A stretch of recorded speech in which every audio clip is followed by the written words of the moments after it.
Today we're going to start basic subtraction of fractions.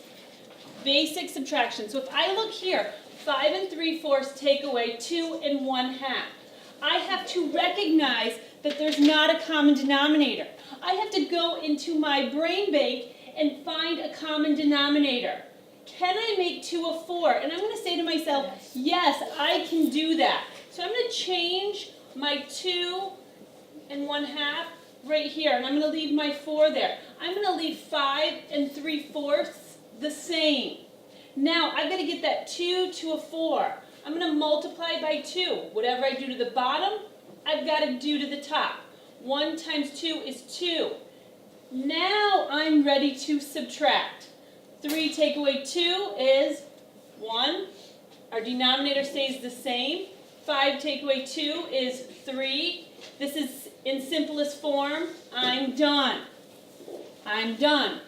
I'm going to pop over here to this problem. Same thing. I need to find a common denominator. I know that I can use 9 in this problem. 7 8/9. I'm going to slide it right over because I'm going to change this 1/3 into a fraction with a 9 as my denominator. Bring my 5 over. Times 3, times 3. 7 take away 5 is 2. 8 take away 3 is 5. Bring down my 9. The denominator stays the same. I'm done. 2 5/9 is in simplest form. Okay. Now, I'm going to look at this problem. 4 3/8 take away 1 5/8. The denominators are the same, so I'm ready to subtract. If you look here, 3 take away 5. Can I do that? No. If you have 3 pencils, you cannot give me 5. I've got to find something somewhere to help me. Right here. I'm going to go right here to my whole number, and I'm going to change my whole number to a 3. Up here, floating in space, is a whole, is one whole. I've got to add a fraction here that would represent that one whole that's floating up here. So this 3, that 4, I just changed it to a 3. There's a whole floating in here. I've got to come up with a fraction that equals one whole that I can add here. I look right here at my denominator. It's an 8. I'm going to add 8/8 to 3/8. It's now going to give me 3 11/8.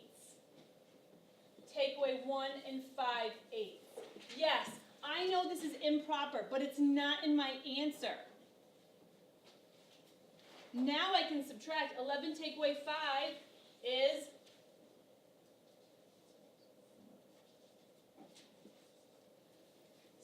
2 6/8. I'm still not done. I'm going to leave my 2. I'm going to divide by 2, and I get 3/4. 2 3/4. I'm done. How did I come up with this 8/8? I look right here at my denominator. That denominator tells me what to turn this whole into. If I come right here, if I go right here, I'm going to do my normal subtraction. 1/6 take away 1/3. I need to find a common denominator. I'm going to do that. I'm going to use my 6. So I'm going to leave 3 1/6. I'm going to bring my 1 over. I've got to make that 3 a 6 times 2 times 2. Uh-oh. 3 1/6 take away 1 2/6. Can I take 1 from 2? 1 take away 2. I can't do that. I've got to come over here. Change my 3 to a 2. I'm regrouping. I've got that one whole floating up in the air. I've got to add something that's going to equal my one whole to this 1/6. I look here, I get 6 6. I'm going to add it. 7 6 2 6. I'm going to bring all my whole numbers over. Guess what? Now I'm ready to subtract. 7 take away 2 is 5. My denominator stays the same. 2 take away 1 is 1. 1 5/6. I am done.